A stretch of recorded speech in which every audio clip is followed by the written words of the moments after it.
प्रभु ने बोला मेरे लोगों को जाने दो, नहीं तो मैं क्या भेजने जा रहा हूं, मक्खी भेजने जा रहा हूं, और इतनी मक्खी भेजूंगा कि तुम सह नहीं पाओगे, है ना। तो चौथा प्रलय क्या था?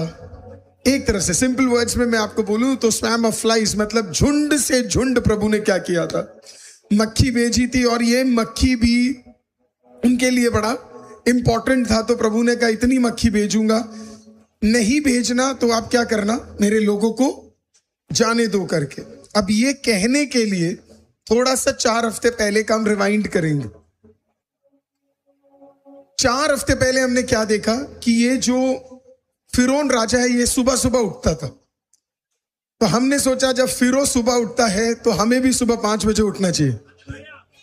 और आप में से कई लोग शायद अभी भी सो रहे होंगे, है ना। लेकिन प्रभु फिर से आपको क्या कह रहा है पता है? सुबह सुबह आप क्या करो, आप उठो। अगर शत्रु सुबह उठ रहा है तो फिर तुझे भी सुबह उठना जरूरी है।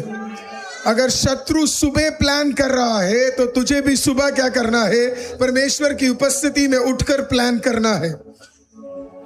सुबह वो इसके लिए उठता था क्योंकि वो हर बार समुद्र के पास जाता था, पानी जो है उसके पास जाता था, उसको वो पूछता था। और प्रभु ने कहा एक बड़ा काम करने जा रहा हूं, तो मूसा को कहा राइज अर्ली, राइज अर्ली, सुबह सुबह तू क्या कर, जल्दी से उठ जा। अब प्रभु स्पेसिफिक था, प्रभु ने नहीं कहा दोपहर को उठ, प्रभु ने नहीं बोला कि तू जाकर शाम को जा। अब सुबह 2 चीज है। पहली चीज, वो सुबह पहले प्रलय में वो सुबह इसके लिए चाहता था क्योंकि वो नील नदी की पूजा करता था। फिर जब आप चौथे प्रलय पे आते हैं, प्रभु बोलता है सुबह सुबह उठ। उसके पीछे का कारण है, ये सुबह इसके लिए बोला गया था कि क्योंकि फिरौन राजा सुबह सिर्फ अपने एक खुदा की पूजा नहीं करता था, सुबह कोई और भी आता है, सूरज। सूरज देवता भी इसका, मैं मिस्रैमियों की बात कर रहा हूं, मैं हमारे देश के देवताओं के बारे में बात नहीं कर रहा, क्योंकि हमारे देश में भी कई लोग सूरज की पूजा करते। मैं वो वाले सूरज की नहीं बात कर रहा, मिस्रैम के जो सूरज थे उनके बारे में बात कर रहा हूं, है ना। तो उस सूरज के लिए वो क्या करते थे, उनका मेन गॉड था वो। मिस्रैम का जो राजा था उसका मेन गॉड सांप एक था, उसी के साथ साथ, है ना, दूसरा जो सबसे ताकतवर उनका खुदा था वो रा देवता था, जिसे सूरज कहा जाता था। तो अब क्या हो गया, पानी वाला तो कुछ कर नहीं पाया, तो इसके लिए अब वो सुबह सुबह कहां पहुंच गया पता है, सूरज के पास पहुंच गया। मैं फिर से कहता हूं आपको, इतने दिन वो पानी वाले के पास जा रहा था, पानी तो लहू में बदल गया, तो राजा को समझ आ गया पानी के पास जाकर कोई काम नहीं है। तो अब वो क्या कर रहा था पता है, अब वो जा रहा था सूरज के पास ये बात करने के लिए कि भाई इसने तो नाक कटा दी, कम से कम तू ही नाक बचा ले। मूसा को परमेश्वर ने कहा सुन, इस बार वो पानी वाले के पास नहीं जा रहा है, हालेलुया, इस बार वो अपने सूरज देवता की पूजा करने जा रहा है। तो तू वहीं जा जहां पे वो पूजा करने जा रहा है, क्योंकि वहां पे तुझे वो पक्का मिलेगा। मसीहों के बारे में भी एक चीज मैं बोलना चाहता हूं, आपके दोस्तों को पता होना चाहिए संडे आप कहां मिलोगे। शर्म की बात होगी अगर संडे के दिन आप घर पे या नौकरी पे रहते हो। आराधना के दिन अगर लोगों को ये लगे और पता लगे ये काम कर रहा है तो फिर फायदा नहीं है। आराधना के दिन आप कहां दिखने चाहिए, आप अपने आराधनालयों में दिखने चाहिए। जब प्रभु को पता था कि फिरौन राजा कहां मिलेगा, तो आपको नहीं लगता कि आपके लोगों को, आपके दोस्तों को, आपके मित्रों को, हालेलुया, दुनिया को पता होना चाहिए कि संडे के दिन एक मसीह कहां मिलेगा। इसी के लिए भी सताव करने वाले लोग बाकी दिन नहीं आते, वो कौन से दिन आते हैं? मैं आपको कहूं ज्यादा दिन दूर नहीं, किसी संडे में वो सताव करने वालों के सामने ही प्रभु जिंदा खुदावंद उतर कर आएगा। और जब वो सताव करने आएंगे, खाली कुर्सियां मिलेगी उन्हें और कुछ नहीं मिलने वाला है। प्रभु का धन्यवाद हो, सताव करने वालों को किसी के घर जाने की जरूरत नहीं है, उन्हें पता है मसीह एक दिन तो पक्का मिलेगा। कौन से दिन? संडे के दिन। प्रभु का धन्यवाद हो, हालेलुया। कभी अगर सताव आईसीएम में भी आया तो मुझे पता है वो संडे ही आएगा, हालेलुया, हमें, क्योंकि उन्हें पता है सब एक साथ मिलेंगे, वैसे इतनी भीड़ में नहीं आते वो, हालेलुया। कहने का मतलब क्या है? कहने का मतलब इतना है कि अगर शत्रु, सबसे इंपॉर्टेंट चीज, शत्रु को भी पता होना चाहिए आपका स्केड्यूल क्या है, और उसे पता होना चाहिए आपका स्केड्यूल प्रभु के स्केड्यूल के साथ बिल्कुल मैच खाता है। तो अब जब आपको 50 डेज में आप बैठे, तो शैतान को पता होना चाहिए ये बंदा सुबह क्या करने जा रहा है। हो सकता है सुबह फिरौन राजा जैसे कुछ लोग भी सुबह उठकर आपके और मेरे खिलाफ षड्यंत्र रच रहे हो। हालेलुया। प्रभु कहता है दोपहर को नहीं प्रेयर करना है, शाम को नहीं प्रेयर करना है। जब सुबह सुबह कोई तेरे लिए श्राप घोषणा करे, और सुबह सुबह कोई तेरे लिए हालेलुया फालतू बातें बोले, और सुबह सुबह कोई तेरे लिए स्कीम प्लान करे, तू भी सुबह उठना और अपने शत्रु का मुकाबला करना। हालेलुया। और उसी समय में तू आराधना करना, ताकि जो सुबह शुरू हुआ है वो सुबह ही खत्म होने जा रहा है। जो सुबह शुरू हुआ है वो सुबह ही क्या है, खत्म होने जा रहा है। प्रभु एक अर्जेंसी, जब भी प्रभु कहता है ना कि सुबह सुबह उठो, ये प्रभु ने अब्राहम को भी कहा था। प्रभु क्या क्रिएट कर रहा है, एक अर्जेंसी को क्रिएट कर रहा है। प्रभु कह रहा है अर्जेंट है, मामला अर्जेंट है। हम जब सुबह उठ रहे हैं, सुबह कई चीजें हम तोड़ रहे हैं। हो सकता है हमारे शरीर की अभिलाषा, सोने की, शरीर की कमजोरियां है ना, एसी की ठंडाहट। मुझे एक ब्रदर ने कहा पास्टर मैं लिटरली प्रेयर में जगने के लिए मैंने एसी में सोना बंद कर दिया। पिछले 7 दिन से वो गलती से एक दिन उठ नहीं पाए, वो लेट हो गए। तो उन्होंने क्या किया आपको पता है, उस दिन से लेके तो आज में उनकी मिसेस भी आई थी। तो उनकी मिसेस मुझे कहने लगी पास्टर आप बिलीव नहीं करोगे, मेरे हस्बैंड 2 सोफा पे ऐसे लेटते हैं, पतला सा सोफा है, उस सोफे पे वो लेटते हैं और अलार्म बजना शुरू होता है। तो उन्होंने कहा अलार्म 3 बजे का रखा हुआ है, ताकि नहाकर तैयार होकर वो प्रार्थना में जुड़ सके। तो उन्होंने कहा अलार्म ऐसा लगाए कि अगर मैं फोन देखने के लिए पलटूं तो मैं सोफे से गिर जाऊं, लेकिन मेरा प्रेयर क्या नहीं होना चाहिए, मेरा प्रार्थना इस 50 दिन के अंदर एक दिन भी मिस नहीं होना चाहिए। इतना ही अर्जेंसी अगर आपके अंदर आ जाए, मैं आपको बोल रहा हूं, आपके भलाई, आपकी प्रार्थनाओं का कार्य, हालेलुया, आपके छुटकारों को आप जरूर प्रभु यीशु के नाम में 100% आप 100% अपने लाइफ में उन चीजों को देखना आप शुरू करोगे। हालेलुया। तो एक अर्जेंसी आपके अंदर होना जरूरी है। प्रभु क्रिएट कर रहा है एक अर्जेंसी हमारे अंदर। इररेस्पॉन्सिबल लोगों के साथ अपने रिश्ते मत जोड़िएगा। मैं डेरिक प्रिंस की एक लाइन आपको बताता हूं, बहुत जबरदस्त लाइन है। उन्होंने कहा है उन लोगों पे अपना समय ना व्यतीत करो जो बदलना नहीं चाहते। उन लोगों पे अपना समय बेकार मत करो जो बदलना नहीं चाहते, उनसे दूरी बनाकर रखो। क्योंकि कई लोग अपनी जिंदगी ऐसे लोगों पे व्यतीत कर रहे हैं जो कभी जिंदगी में बदलना नहीं चाहते। मेरे को डर ये है आप में से कुछ लोग उनसे शादी कर चुके और शायद कुछ शादी करने वाले हैं। ये आपके लिए एक साइन होगा कि अगर आपको पार्टनर आप चुन रहे हो, या आप एक नौकरी करने जा रहे हो, आप एक बिजनेस करने जा रहे हो, अगर वो व्यक्ति को आप बार बार समझा रहे हो, आप वो बंदा चेंज नहीं हो रहा, आज प्रोफेटिकली मैं आपको बोल रहा हूं, आपका टाइम और एनर्जी इंपॉर्टेंट है। आप उसे ब्लॉक करो, आप आगे बढ़ो। 4 दिन बुरा लगेगा, 40 दिन दुख लगेगा, लेकिन 41वें दिन के बाद आप भलाई को प्राप्त कर लोगे। हालेलुया। ऐसी संगतियों को मत रखना जहां पे कोई बदलना नहीं चाहता है, जहां पे कोई टाइम लगाना नहीं चाहता है। आपके पास शॉर्ट टाइम है, उस टाइम को आपको बहुत वैल्यूबल क्या करना है, आपको वैल्यू करना है। अगर आपने वैल्यू नहीं किया तो आपकी पूरी जिंदगी किसी को बदलने में लग जाएगी। पहले जब मैं चर्च चलाता था तो मैं लोगों को बदलने के लिए प्रचार करता था। अब मैं प्रचार करता हूं परमेश्वर का सुसमाचार सिर्फ बांटने के लिए, क्योंकि बदलने का काम पास्टर का नहीं है, बदलने का काम पवित्र आत्मा का है।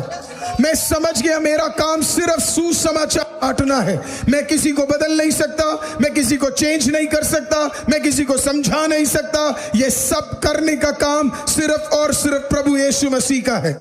तो आपके अंदर क्या होना चाहिए? एक अर्जेंसी होना चाहिए कि मुझे परमेश्वर इन 50 दिनों के अंदर एक अद्भुत छुटकारे को प्राप्त करना है। जब आप जिद पे आ जाओगे, आप परमेश्वर के कामों को अपने जीवनों में देखने के लिए शुरू हो जाओगे। सो वो सुबह सुबह उठा और फिर वो गया और उसने इस प्रकार से कहा, उसने कहा 8:22 में, 8:22 में, उस दिन मैं गोशेन देश को जिसमें मेरी प्रजा रहती है अलग करूंगा। मैंने कहा ना, चौथे दिन से, चौथे प्रलय से सब कुछ बदल रहा है। लिखा है उस दिन मैं गोशेन देश को जिसमें मेरी प्रजा रहती है अलग करूंगा और उसमें मक्खियों के झुंड ना होंगे, जिससे तू जान ले कि पृथ्वी के बीच में ही मैं यहोवा हूं। प्रभु ने ऐलान कर दिया। क्या ऐलान कर दिया? गोशन, जो सिटी था गोशन, या जो जगह था गोशन, इस जगह के अंदर कौन रहते थे आपको पता है? जितने भी इजरायली थे, जितने भी यहूदी थे, ये सब इस सिटी के में रहते थे। इनके घर ज्यादा बड़े नहीं थे, ईंटों का काम था इनका, छोटे छोटे घर थे, गर्मियां बहुत थी, बहुत अच्छे सिस्टम नहीं थे, लेकिन ये सब इकट्ठा होकर एक जगह पे रहते थे। All state together. प्रभु ने कहा चौथे से सब कुछ बदलने जा रहा है। पहले 3 प्रलय आए तो जो पानी मिस्रैम के लिए लहू हो रहा था, वो गोशन के लिए भी लहू हो रहा था। हर चीज जो मिस्रैम के लिए बुरा हो रहा है, वो इजरायली के लिए भी बुरा हो रहा था। चौथा जब आया तो प्रभु ने क्या बोला पता है? अब मैं एक लकीर खींचने जा रहा हूं।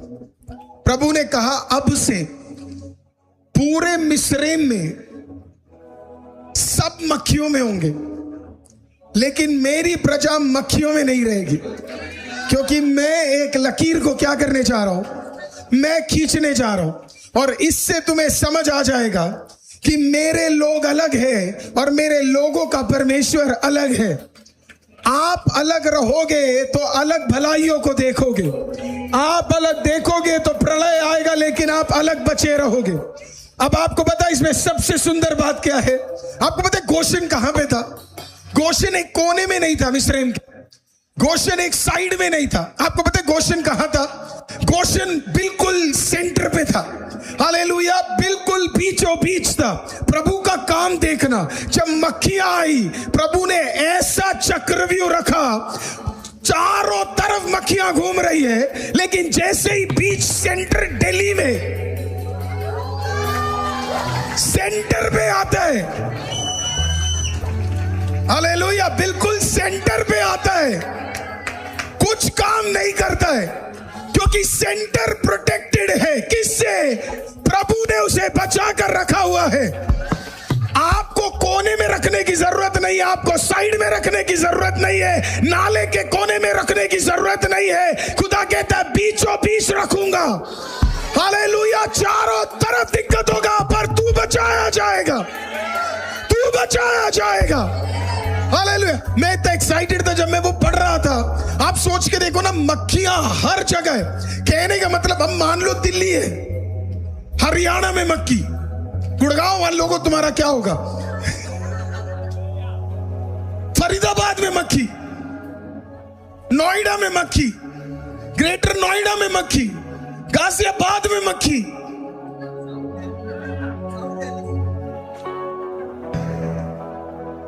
थैंक गॉड, न्यूज चैनल, बड़ा ही अचंभित कार्य हो रहा है। क्या?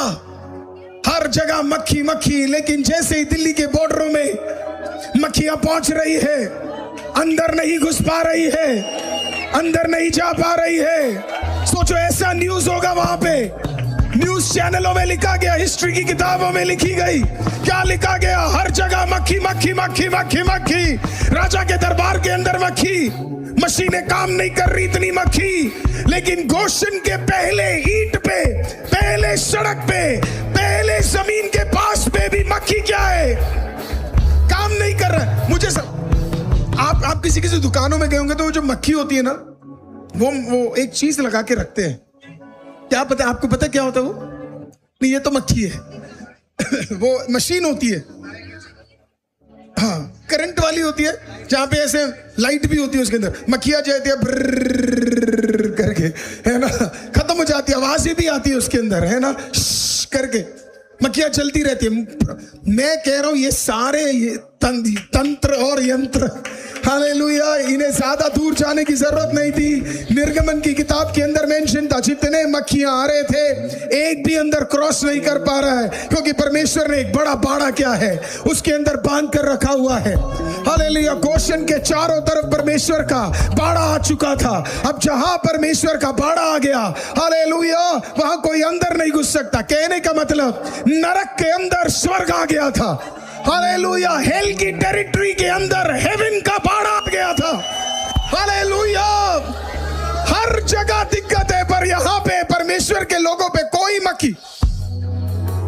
मतलब आप सोच कर देखो ना, ये एक लंबा, मान लो एक रिवर है, जो भी आप मान लो, और लोग इस तरफ खड़े और लोग इस तरफ खड़े हैं, और यहां के लोगों में क्या है?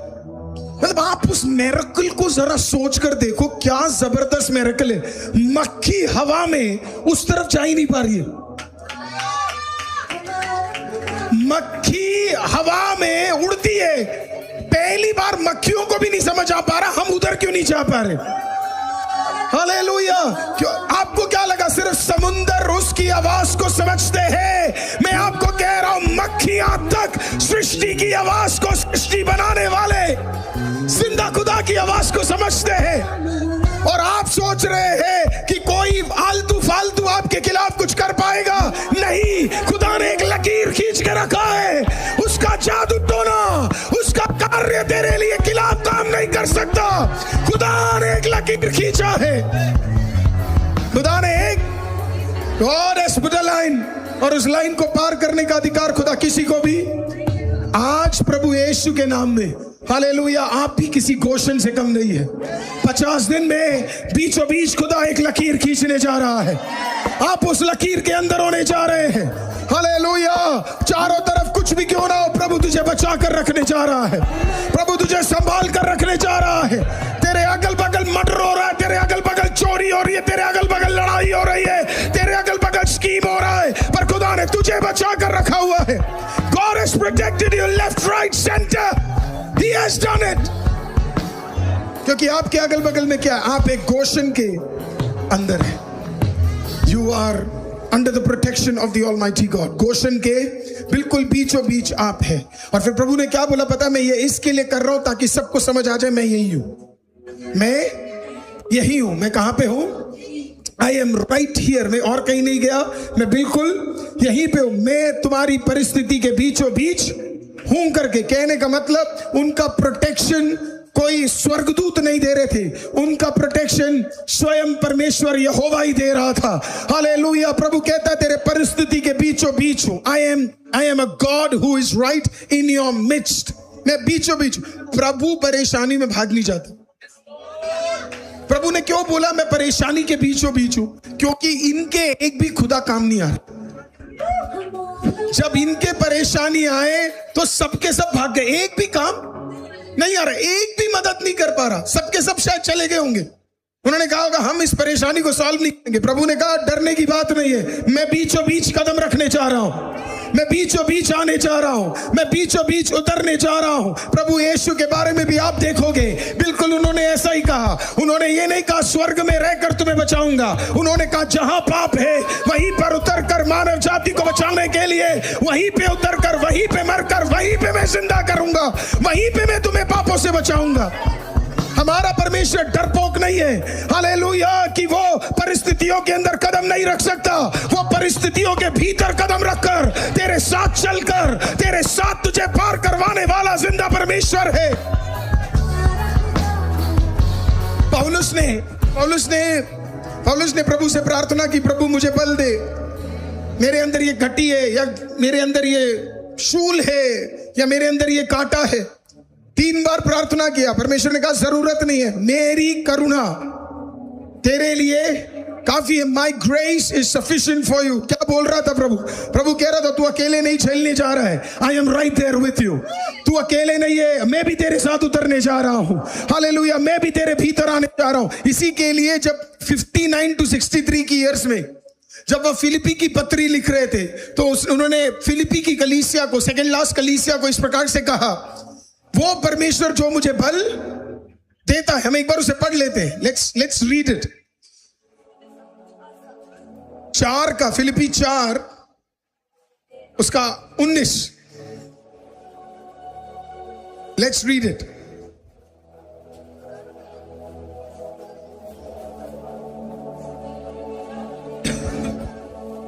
यस। और मेरा परमेश्वर भी अपने उस धन के अनुसार जो महिमा सहित मसीह यीशु में है तुम्हारी हर एक घटी को पूरा करेगा। अब एक बार 13 भी पढ़ लेते हैं।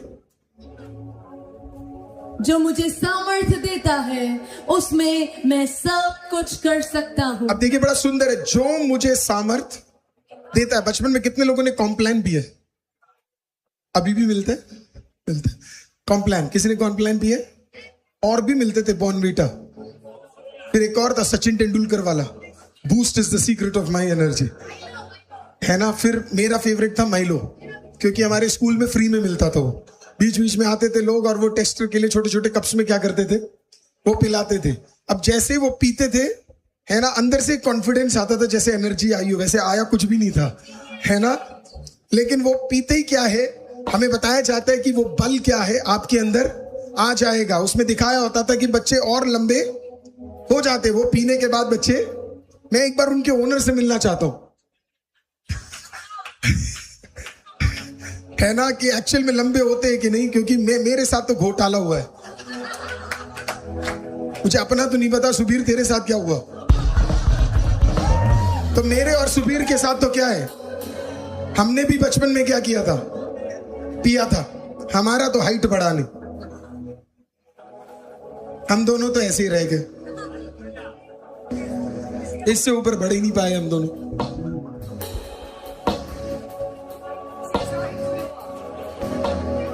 इसके लिए मैं कहता हूं दुनिया के बूस्ट वूस्ट में मत चले जाना।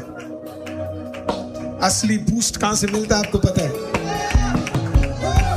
वचन का बूस्ट ले लो आज। हालेलुया। बड़े बड़े दुष्ट आत्माओं के सामने भी आप ताकतवर रूप में खड़े हो जाओगे। आपको पता है पौलुस, प्रेरित पौलुस का हाइट भी थोड़ा बहुत मेरे और सुबीर जितना ही है, 5'8", 5'7" इतना ही होगा, राइट। बहुत लंबे नहीं थे, लेकिन प्रभु का धन्यवाद हो, जब वो राजाओं के सामने खड़े होते थे ना, 4 बार राजा भी सोचते थे कौन सामने खड़ा हुआ है करके। आज आत्मा में प्रभु तुझे बूस्ट कर दे। प्रभु ने क्या कहा? जो मुझे बल देता है। Let's read that. जो मुझे सामर्थ देता है। उसने ये नहीं बोला कि कभी कभी देता है, उसमें लिखा जो मुझे सामर्थ देता है। प्रभु यीशु के नाम में मान लो सुबीर को हर दिन प्रभु क्या कर रहा है? सामर्थ दे रहा है। मतलब आप आज मांगोगे तो आज भी क्या मिलेगा? सामर्थ मिलेगा। कल मांगोगे क्या मिलेगा? परसों मांगोगे क्या मिलेगा? सामर्थ मिलेगा। तो हर दिन आप प्रभु के सामर्थ को क्या कर सकते हो? आप रिसीव करते हो। जो मुझे सामर्थ देता उसमें मैं क्या कर सकता हूं?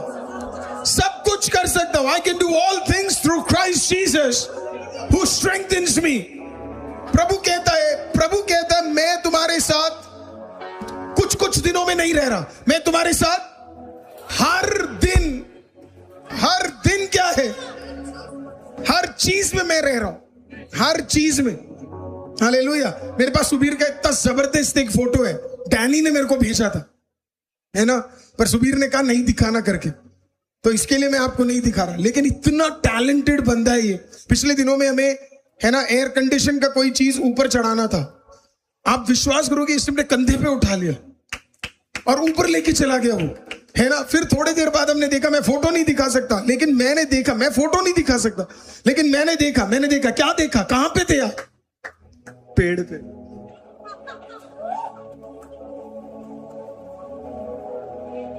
आप कभी कभी जिसको कमजोर समझते हो ना, वही कभी कभी आपके लाइफ में सबसे बड़ा झटका आपको देने जा रहा है। वही सबसे ज्यादा ताकतवर बनने जा रहा है। आप कभी कभी जिसको बेकार समझते हो ना, वही सबसे ज्यादा क्या है, आपके लाइफ में सबसे बड़ा झटका देने जा रहा है, क्योंकि उसे परमेश्वर दूसरों के सामने ब्लेस करने जा रहा है। आज मैं आपको कुछ बताना चाहता हूं प्रभु यीशु के नाम में, आपके पास प्रभु यीशु का बल है। हालेलुया, आमीन। अगर आप प्रभु यीशु को चखते हो, आप एक काम नहीं करोगे, आप कई काम करने जा रहे हो। आप एक काम में भलाई नहीं प्राप्त करोगे, आप कई कामों में भलाई प्राप्त करोगे। आप एक चीज में उन्नति नहीं प्राप्त करोगे, आप कई चीजों में उन्नति प्राप्त करोगे। आप जिसमें हाथ डालोगे उसमें आप भलाई प्राप्त करोगे। क्यों भलाई प्राप्त करोगे? क्योंकि आपके हाथ, आपके ऊपर कौन सा सामर्थ्य काम कर रहा है? आपके ऊपर प्रभु यीशु का सामर्थ्य काम कर रहा है। देखो, पहले पतरस कुछ भी करता था उसे भलाई नहीं मिलती थी, अब पतरस जो भी करता है उसमें भलाई मिलती है। हालेलुया, इतना सामर्थ्य उसके ऊपर आया कि वो चल के जाता था, लोग चंगे हो जाते थे। हालेलुया, पहले वो कहीं खड़ा हो जाए तो मछली भी मना करती थी, मैं तेरे जाल में नहीं आऊंगी। हालेलुया, लेकिन अब वो जहां पे खड़ा हो जाए, 3000 लोग जाल में आ गए, 5000 लोग जाल में आ गए। आपके ऊपर प्रभु का सामर्थ्य आ जाए, जो तू कल नहीं कर पाए तू आज कर पाएगा। What you couldn't do tomorrow, yesterday, you're going to do it today. आज इस 50 दिन में प्रभु के बल को प्राप्त कर लो। सुबह सुबह जब आप उठते हो, आप क्या प्राप्त कर रहे हो पता है? आप खुदा के बल और सामर्थ्य को आप प्राप्त कर रहे हो। आप प्रभु के कार्यों को अपने जीवन में प्राप्त कर रहे हो। आपको लगेगा कि सुबह मैं सो जाता हूं, सो जाती हूं करके, मत सोना प्रियो, एक नया बल तेरी ओर आ रहा है। पता नहीं तेरे ऑफिस में तेरे खिलाफ क्या प्लान हो रहा है, पता नहीं तेरे लोग तेरे खिलाफ क्या प्लान कर रहे हैं, लेकिन सुबह सुबह जब तू उठता है, सुबह सुबह जब तू उठती है, हालेलुया, तू एक प्रोफेटिक डिक्लेरेशन को अपने जीवन में घोषणा करता है। तुझे नहीं पता तू कौन सा बल प्राप्त कर कर अंदर जा रहा है। हालेलुया, जय तेरा इंतजार कर रहा है, जय तेरा इंतजार कर रहा है। Every day is a day of victory. हर दिन विजय का एक दिन है। मैं आज सुबह के प्रचार में कह रहा था, आपको शैतान से लड़ने की जरूरत नहीं है, यह गलत थियोलॉजी है। आपको शैतान से लड़ने की जरूरत नहीं है। शैतान 2000 साल पहले हार चुका है। Let's make this very clear. मसीह लोगों, शैतान 2000 साल पहले अपने डुनामिस पावर को, अपने सर को जिंदा खुदावंत प्रभु यीशु मसीह के सर के नीचे वो हार चुका है। He has already lost it।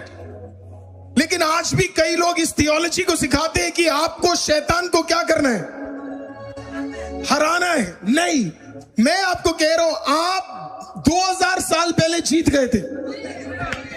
जब आप मां के गर्भ में पैदा हुए, आप ऑलरेडी जीत चुके हो। आपने जिस दिन प्रभु यीशु को स्वीकार कर लिया, आप जीत चुके हो। लेकिन फिर शैतान करता क्या है? शैतान हमें रियलाइज कराता है बार बार कि तू जीता नहीं, और तुझे क्या करना है? तुझे लड़ना है, अपनी ताकत से लड़ना है। तू लड़ेगा तो ही तू अपने विषयों में क्या करेगा? जीतेगा। मैं आज आपको कहना चाहता हूं, आप ऑलरेडी जीते हो। आपका काम लड़ाई करना नहीं है, आपका काम जीत में चलना है। आपका काम ग्रेस में चलना है। आपका काम डेस्टिनी में कदम रखना है।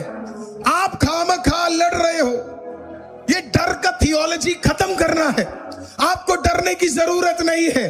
कोई भी बंदा कुछ भी करे, आप ऑलरेडी प्रभु यीशु से ब्लेस्ड हो।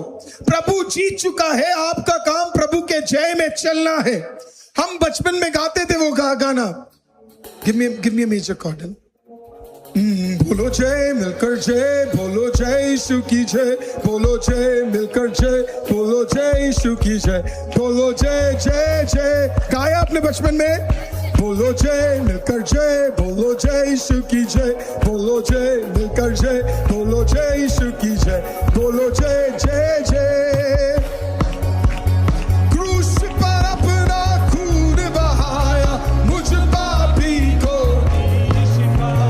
क्रूस पर अपना खून बहाया मुझ पापी को दी शिफा। मन मेरे तू बोल सदा, कहिए मन मेरे तू बोल सदा।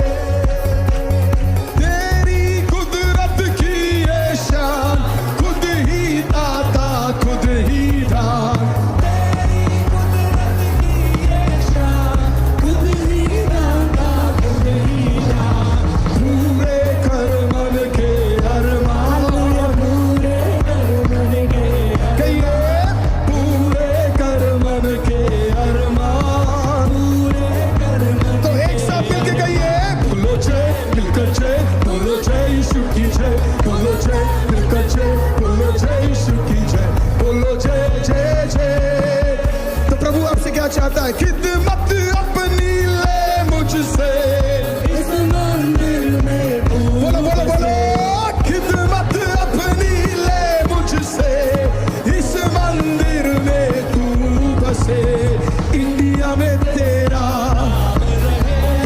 इंडिया में तेरा हो दिल्ली में तेरा कहिए ICM में तेरा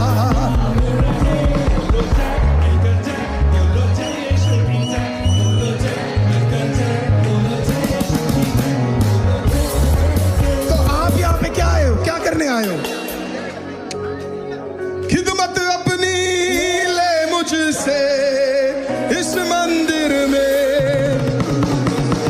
अरे कौन बसता है आपके अंदर खुदा और जो बसा है वो ऑलरेडी जीता हुआ है आप जीतने वाले को फिर से कह रहे हो जीत के दिखा वो कह रहा है 2000 साल पहले जीत गया